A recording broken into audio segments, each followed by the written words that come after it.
Moi, j'ai grandi dans l'église. Ok, je suis arrivé à l'église, j'avais à peu près 15 ans, 16 ans, 14 ans, 15 ans. Moi, je suis plus grand que toi. Hein. D'accord. J'avais 15 ans. Ok, et lorsqu'on était à l'église, lorsque notre père, l'évêque Maï Steve Joktan, prêchait, en général, pendant un bon bout de temps, il commençait ses prédications avec le même verset. Romains 12, verset 2. Est-ce qu'on peut le mettre sur les écrans? Ok. Moi, je vous transmets ce que j'ai reçu et ce qui a fait de moi ce que je suis aujourd'hui. Donc, Romains 12, verset 2 dit ceci. Ne vous conformez pas au siècle présent, mais soyez transformés par le renouvellement de l'intelligence afin que vous discerniez ce qui est, c'est écrit, ce qui est. Amen. Je vais vous faire l'économie de l'explication du verset, mais je veux juste m'attarder sur la partie renouvellement de l'intelligence. En d'autres termes, renouvellement de la façon de penser ou encore renouvellement de la conscience. Ok? Et je vais vous donner aujourd'hui un petit secret. Vous connaissez c'est quoi un hacker? Qui connaît c'est quoi un hacker? Bon, ceux qui ne savent pas, un hacker, c'est un pirate. Ok? Aujourd'hui, on va pirater la croissance. Ok? On va pirater la croissance. Si j'étais vous, je prendrais quelque chose à noter. On va pirater la croissance. Il y a 4 questions que vous devez vous poser si vous voulez accélérer votre croissance. Croissance spirituelle, croissance professionnelle, croissance à l'école, tout ce que vous voulez. Il y a 4 questions que vous devez vous poser. Et ces 4 questions sont les questions fondamentales de la conscience. Premièrement, première question. Ok? Par rapport à ce que je suis en train d'entendre, ok? Qu'est-ce que ça change dans mon identité? Je vais aller dans mes notes pour donner les questions de façon claire. Première question. Comment est-ce que je me perçois par rapport à l'information que je viens de recevoir? Comment l'information que je viens de recevoir change la vision que j'ai de moi-même? Est-ce qu'elle change la vision que j'ai de moi-même? Ok? Première question. Deuxième question. Comment est-ce que je m'identifie par rapport à l'information que je viens de recevoir? Est-ce que l'information que je viens de recevoir change mon identité, change qui je suis, change l'image, change la connaissance que j'avais de moi-même, personnellement, ce qui faisait ma particularité. Troisième question, ok, comment l'information que je viens de recevoir change ma façon de penser? Et dernière question, comment l'information que je viens de recevoir change mon comportement? Amen. Amen. Amen. Amen. Question 1. Comment est-ce que ça change la façon dont je me perçois? Question 2. Comment est-ce que ça change la façon dont je m'identifie? Question 3. Comment est-ce que ça change la façon dont je pense? Question 4. Comment est-ce que ça change mon comportement? Amen. Aujourd'hui, on est là pour découvrir le thème d'aujourd'hui, c'est un tel pouvoir. Sauf que si vous ne vous posez pas les questions que je viens de vous présenter, vous allez passer à côté du pouvoir qui vous sera présenté. Amen. Est-ce qu'on est ensemble? Est-ce qu'on est ensemble? D'accord. Maintenant, nous pouvons aller dans notre passage, notre verset de base. C'est dans Daniel 11, 32.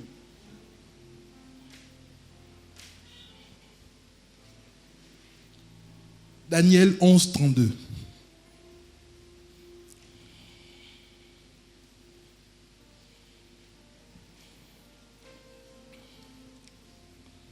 Daniel, chapitre 11, verset 32.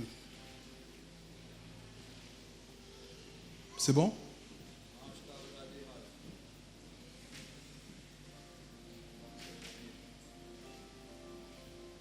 Daniel, merci.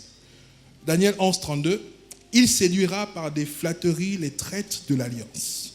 Mais ceux du peuple qui connaîtront leur Dieu agiront avec fermeté. Amen. Est-ce qu'on peut mettre la version Martin? Ok? La version Martin dit ceci. Il fera pécher par flatterie ceux qui se porteront méchamment dans l'alliance. Mais le peuple de ceux qui connaîtront leur Dieu se fortifiera et fera. Qui veut faire de grands exploits? Qui veut faire de grands exploits dans sa vie? Qui veut être extraordinaire? Quelle est la condition pour faire de grands exploits? C'est écrit, hein? C'est connaître. C'est connaître son Dieu. C'est ça, alors? Okay. Vous ne trouvez pas que c'est un peu écrit bizarrement? Pourquoi on n'a pas dit connaître Dieu? Pourquoi c'est connaître son Dieu? À votre avis? Qui peut nous donner une idée par rapport à ça? Qu'est-ce que ça évoque chez vous?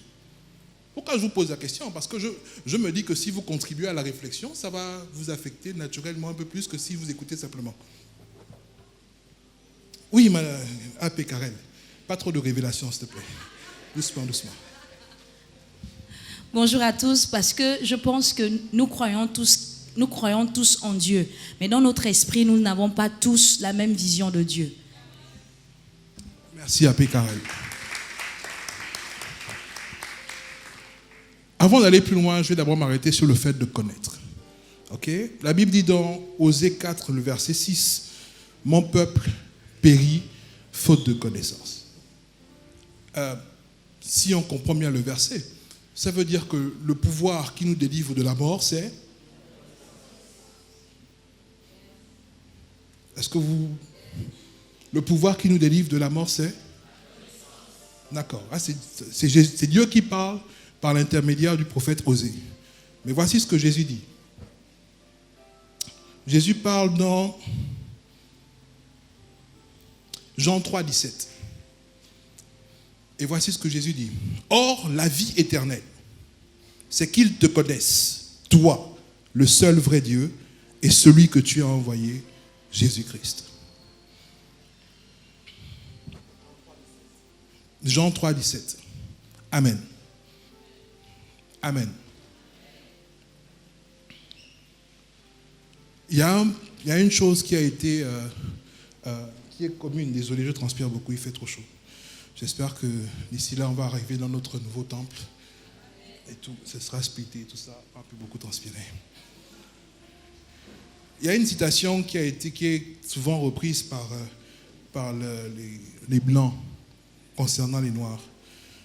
Cette citation dit, si vous voulez cacher quelque chose à un Noir, vous le mettez dans un livre. Ok? Combien d'entre vous ici avez l'habitude de lire régulièrement? On est à l'église, on ne ment pas.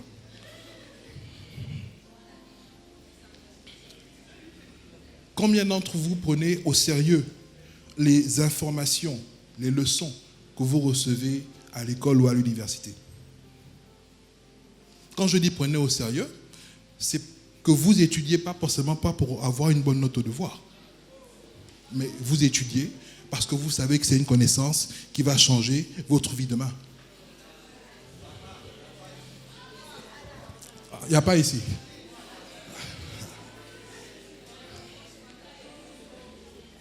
Vous savez, aujourd'hui, il y a un problème mondial, global, et je pense que celui qui va trouver la solution à ce problème-là va être l'un des gars les plus riches de la Terre. D'ailleurs, je réfléchis dessus pour votre gouvernement. Le problème du réchauffement climatique. Ok? Le problème du réchauffement climatique, c'est celui-là. Notre façon de vivre nous fait en sorte que nous, en même temps que nous vivons, nous détruisons notre planète. Nous émettons trop de CO2, de gaz carbonique. Tout le monde sait c'est quoi le CO2, non? Le gaz carbonique, dioxyde de carbone. Ok? Et ça tue, ça réchauffe tout justement l'atmosphère, ce qui provoque des dérèglements au niveau du climat. C'est la raison pour laquelle il fait de plus en plus chaud au niveau de l'équateur. Moi, il y a un mois, j'étais à Bitam, dans la zone de Bitam, et il y a quelque chose qui était extraordinaire. Pendant que nous roulions, on a eu de la grêle qui est tombée sur le chemin. La grêle, c'est quoi? C'est des glaçons. Okay? Donc il pleuvait des glaçons, alors habitables. Okay? Et tout ça, c'est la conséquence du réchauffement climatique. Comment résoudre le problème de réchauffement climatique? Comment résoudre le problème de le dérèglement tout justement du climat? Si on repart sur les fondamentaux qu'on nous a appris à l'école, on sait que l'une des conséquences du réchauffement climatique, c'est la grande sécheresse, les pluies abondantes, ou bien simplement le dérèglement des saisons. Mais comment fonctionnent les saisons? Comment fonctionne la pluie? Est-on capable de produire de façon instantanée, de façon volontaire, la pluie dans une région? Ça s'est jamais fait. Mais pourtant, c'est comment fonctionne la pluie. L'eau se transforme en vapeur d'eau, monte dans le ciel, et ensuite, soumise à la chaleur du soleil, tombe sous forme de pluie. Ça, on a vu ça à l'école. Mais si vous ne retenez pas ce principe élémentaire, comment vous pouvez développer un principe encore plus complexe qui va résoudre le problème du réchauffement climatique? Le pouvoir dont il est question ici, c'est le pouvoir de la connaissance. Et Dieu nous dit que ce pouvoir-là est capable de vaincre la mort. Avant, on mourait avec la tuberculose. On mourait avec le tétanos. On continue de mourir avec le paludisme, mais de moins en moins. Ok? Comment ces maladies sont-elles en train de disparaître? Parce que quelqu'un a trouvé un vaccin. N'est-ce pas, non? Il a trouvé le vaccin comment? Parce qu'il a cherché, parce qu'il a étudié. Donc, voyez-vous le nombre de personnes qui ont été sauvées de ces maladies-là? Simplement parce que quelqu'un a trouvé la bonne information, la bonne connaissance. Aujourd'hui, vous avez l'avantage. La Bible dit dans Proverbe, Proverbe 1, la sagesse crie dans les rues. Tout le monde ici, vous avez les smartphones, vous avez des téléphones portables, vous avez Internet, vous avez la 5G, la 4G, la 3G, la 6G, tout ça, tout ce que vous voulez, le Wi-Fi. Ok?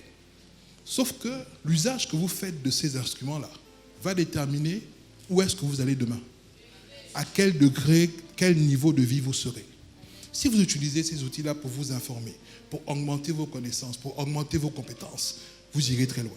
Si c'est juste pour WhatsApp, faire les flashs, qu'on appelle ça, les selfies, les statuts visés, comme disait mon évêque la semaine dernière, faire les TikTok. Ok? Personnellement, hein, bon, ça c'est moi, j'ai interdit à mes deux garçons sont là. Ils me regardent, genre, le boss dit, évite ça. Mes deux garçons sont là. Je leur ai interdit d'aller sur TikTok. Pourquoi je leur ai interdit d'aller sur TikTok? Parce que la majorité des choses que l'on regarde, pas tout, la majorité des choses que l'on regarde sur TikTok sont des contenus abrutissants. Moi, quand j'étais jeune, il n'y avait personne qui prenait son téléphone pour faire les... Ça n'existait pas. Il n'y avait pas ça.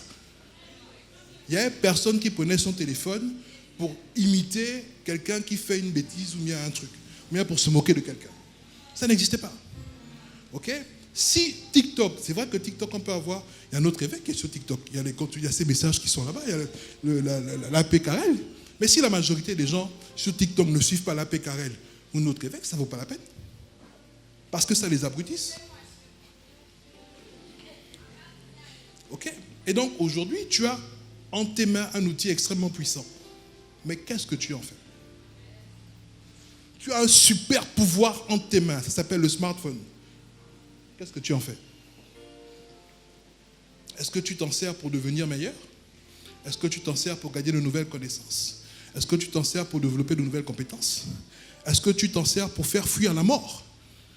Ok? Pour vaincre la mort? Ou bien tu t'en sers pour devenir un peu plus ridicule chaque jour? Ou bien tu t'en sers pour attaquer je sais pas comment, statuts visés là, c'est qui les rivaux, comment ça marche? Les statuts visés, combien souvent? Les challenges, merci. Comment tu utilises cet outil-là? Ok? Ça va?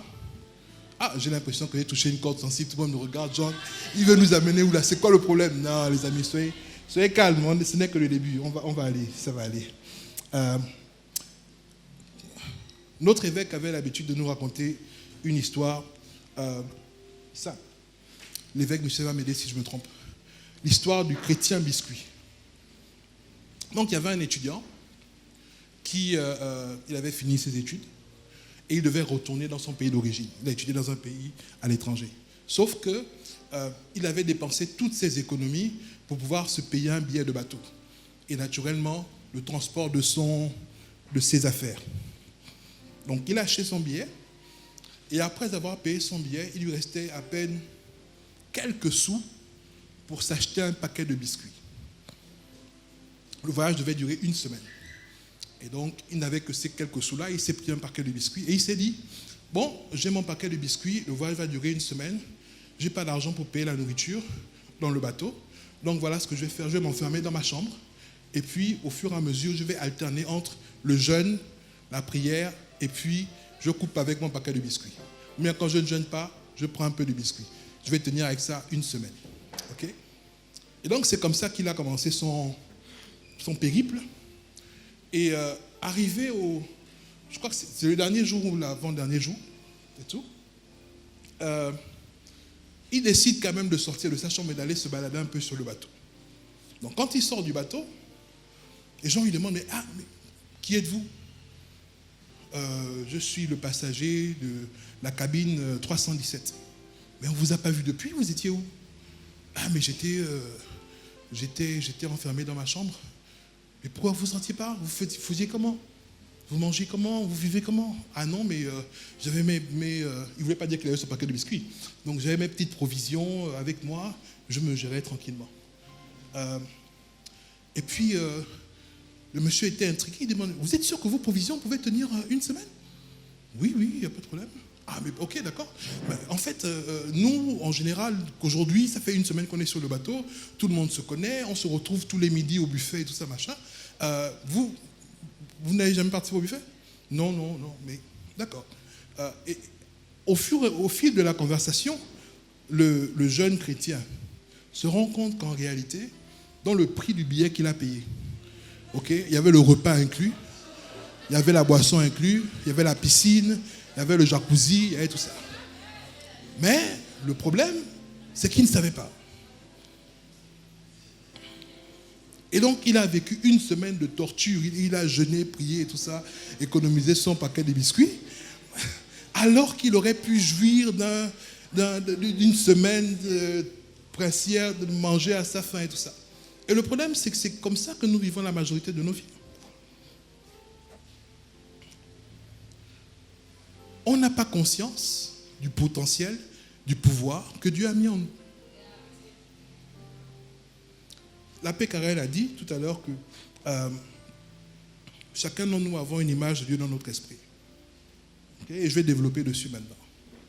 Le passage dit, ceux qui connaîtront leur Dieu se fortifieront et feront de grands exploits. Première question, est-ce que tu connais ton Dieu? Est-ce que tu connais ton Dieu? Comment on fait connaissance avec quelqu'un en général? Pardon? On parle avec lui. D'accord. Mais la première fois que tu le rencontres, tu fais quoi? Je l'approche. D'accord. Bon, j'ai besoin d'un volontaire. On va faire connaissance. Qui veut faire connaissance avec moi? Viens faire connaissance. Non, toi, je te connais déjà pas. Merci. Ok.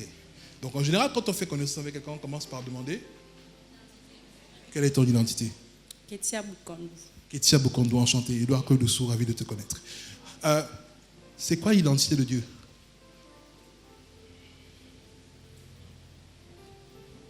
Aka, vous ne connaissez pas votre Dieu? Son identité, c'est quoi? Il s'appelle comment? Pardon? Je suis. Je suis, d'accord. Tout le monde savait que Dieu s'appelait Je suis. Sur on appelle la carte d'identité de Dieu, c'est marqué quoi? Aka, les amis, ne me laissez pas comme ça. Vous ne connaissez pas l'identité de votre Dieu. L'identité, ce n'est pas le nom qu'on vous donne, du moins que les gens vous donnent. C'est le nom que vous donnez quand vous vous présentez. Quand Dieu se présente, il a dit qu'il s'appelle comment? D'accord. Ok? Merci, Ketia. Dieu se présente, il a dit qu'il s'appelle Je suis. D'accord. Mais curieusement, et c'est traduit dans toutes les langues de la même façon, Quand vous dites je suis, vous faites référence à qui? Quand dans une phrase, vous prononcez les mots je suis, vous faites référence à qui? À nous-mêmes. D'accord. Est-il possible que le fait de vous connaître nous-mêmes vous amène à mieux connaître Dieu? Est-ce que c'est possible? Jésus a dit, celui qui m'a vu a vu le Père. Est-ce que si moi je te vois, toi je vois le Père?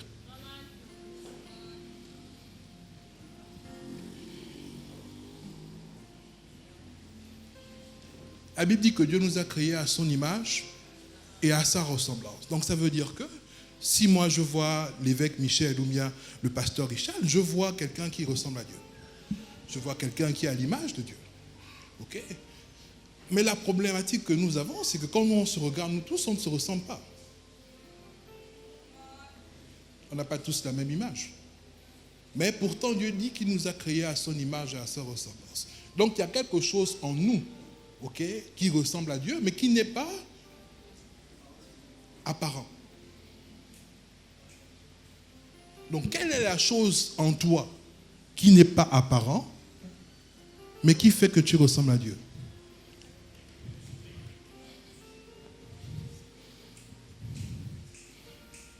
Vous avez une idée? Non? Oui. Oui, tu veux dire quelque chose? L'Esprit de Dieu en nous.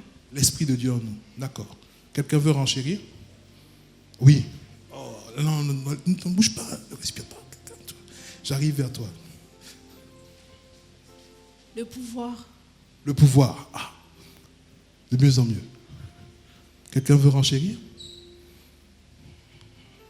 Oui, oh, la paix Auguste. La façon de penser. La façon de penser. D'accord. Quelle est la chose en nous, ok, que l'on retrouve chez tous les humains, qui est commun aux humains, et qui nous fait penser à Dieu? Oui, ma fille, dis-moi. Là, la joie. Oui. L'amour, oui. Les offrandes. Le souffle, merci. Oui. L'esprit, merci. Amen. D'accord. Avant de donner la réponse à la question, je vais vous poser un petit quiz. Et j'ai besoin de 3 volontaires. 2 dans l'assemblée et 1 chez les responsables. Non, venez. 3 volontaires. 2 ici. 2 volontaires, s'il vous plaît.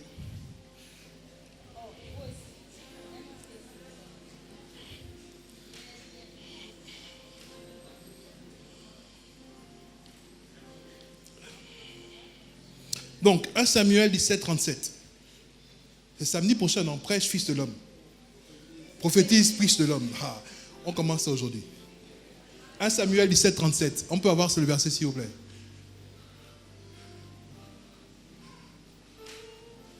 « 1 Samuel 17, 37.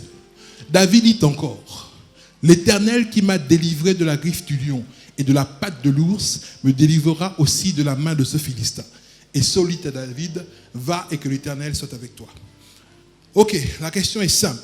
Comment l'Éternel, dans ce verset, a délivré David de la griffe du lion et de la patte de l'ours? Il lui a donné une instruction. Il lui a donné une instruction, d'accord.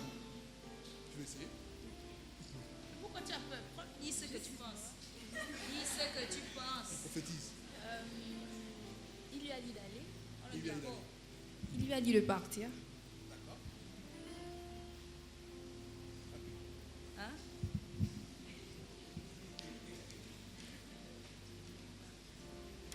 La question c'était comment est-ce que l'Éternel a délivré?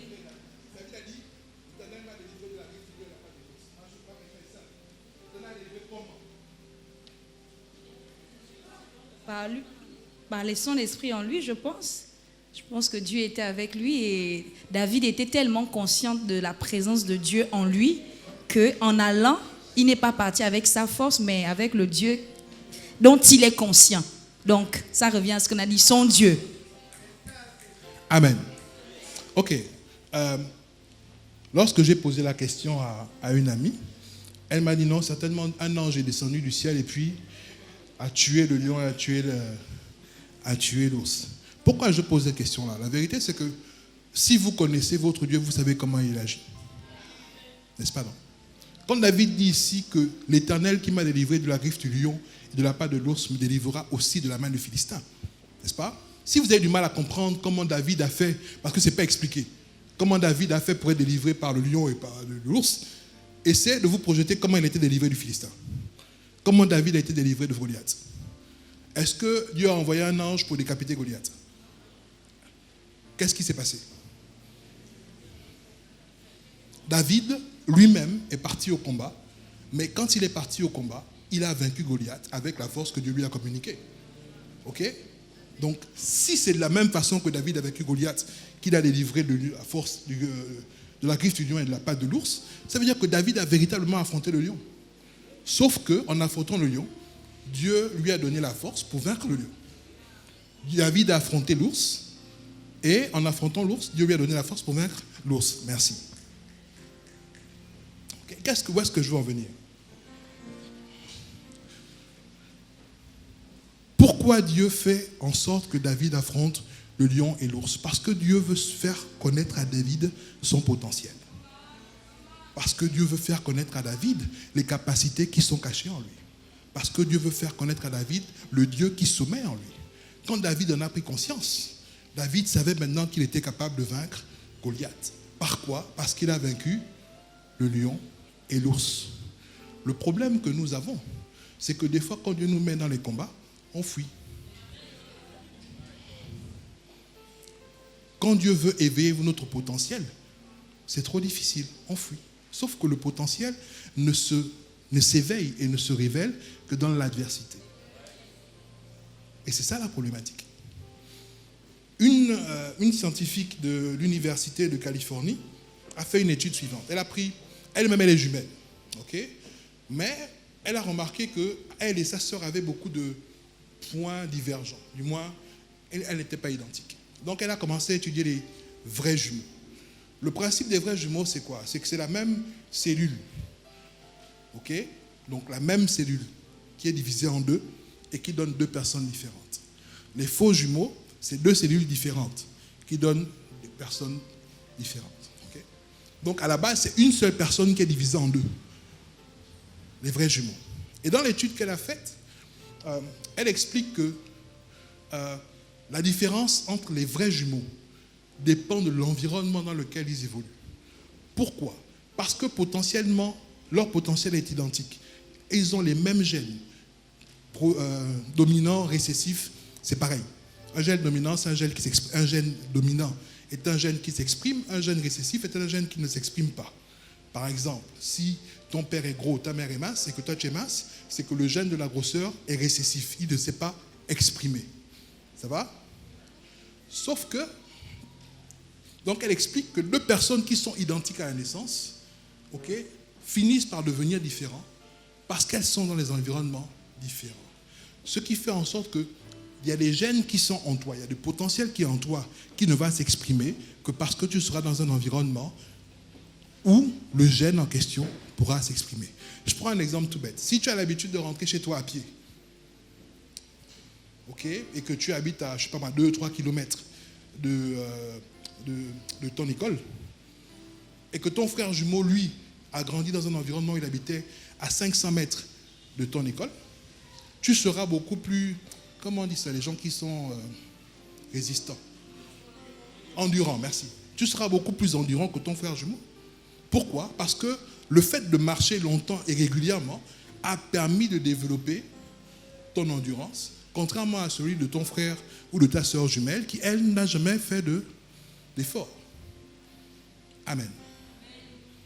Donc, est-il possible que le pouvoir que tu recherches est véritablement en toi? Mais le problème, simplement, c'est que tu fuis les opportunités que Dieu te donne de le manifester. Tu fuis les combats. Tu fuis l'adversité. Tu fuis les problèmes. Tu veux devenir un homme et une femme à succès sans aucune bataille.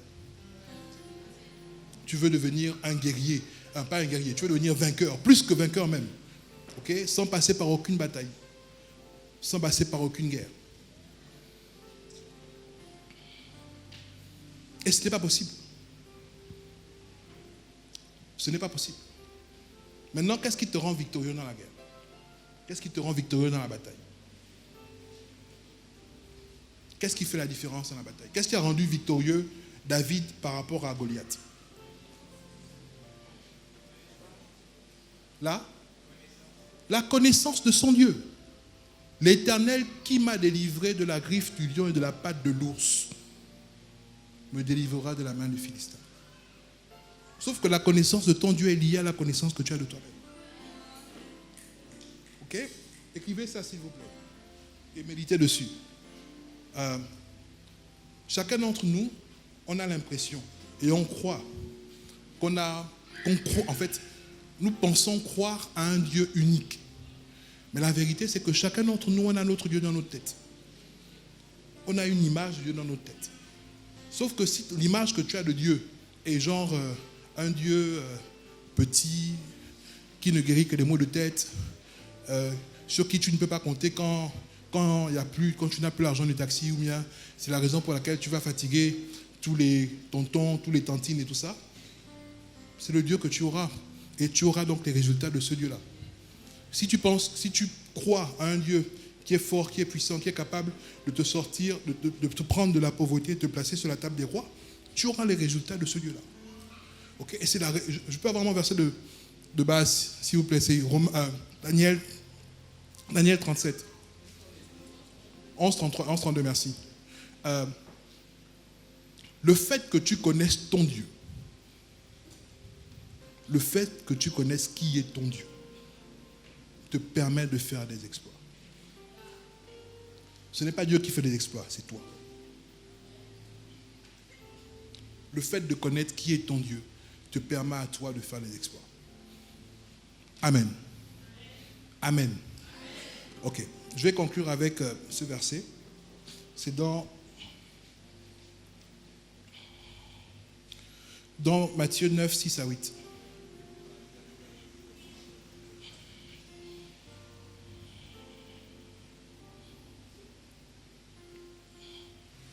Matthieu 9, 6 à 8. Faites-moi un signe quand c'est bon. Merci. Or, afin que vous sachiez que le Fils de l'homme a sur la terre le pouvoir de pardonner les péchés, lève-toi, dit-il au paralytique, prends ton lit et va dans ta maison. Et il se leva et s'en alla dans sa maison. Quand la foule vit cela, elle fut saisie de crainte et elle glorifia Dieu qui a donné aux hommes un tel pouvoir. Amen. Lorsque la foule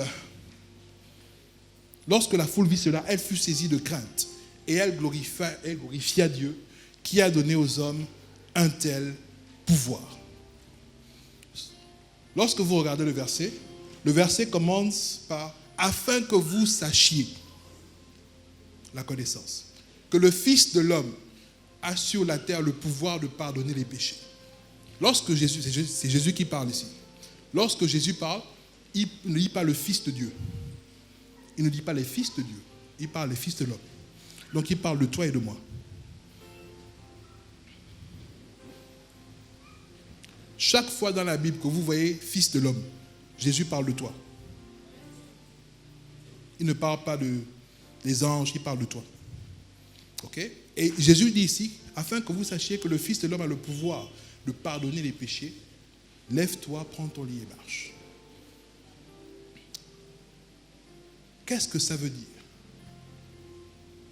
Pourquoi est-ce que je veux utiliser ce verset pour conclure?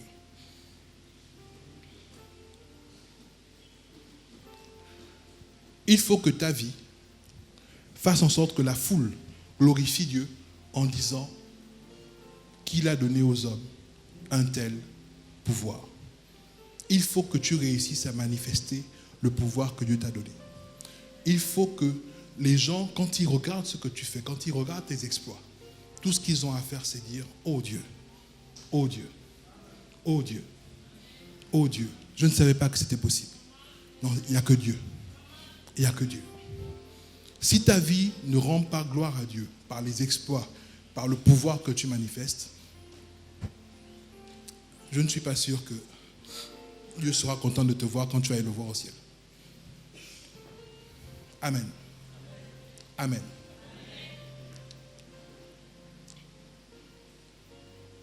Tout à l'heure, j'ai parlé du fait que Jésus il parle, il dit dans Jean 13, 7, c'est ça, non? Jean 17, 3. Car la vie éternelle, c'est qu'ils te connaissent, toi, le seul vrai Dieu, et Jésus-Christ, ton Fils, que tu as envoyé. Il est indispensable pour pouvoir accéder à la vie éternelle, de connaître Dieu, mais aussi de connaître Jésus. Savoir qui est Jésus. Que Jésus est mort pour nous sur la croix, que Jésus a donné sa vie pour nos péchés, et que par Jésus, nous avons accès au Père.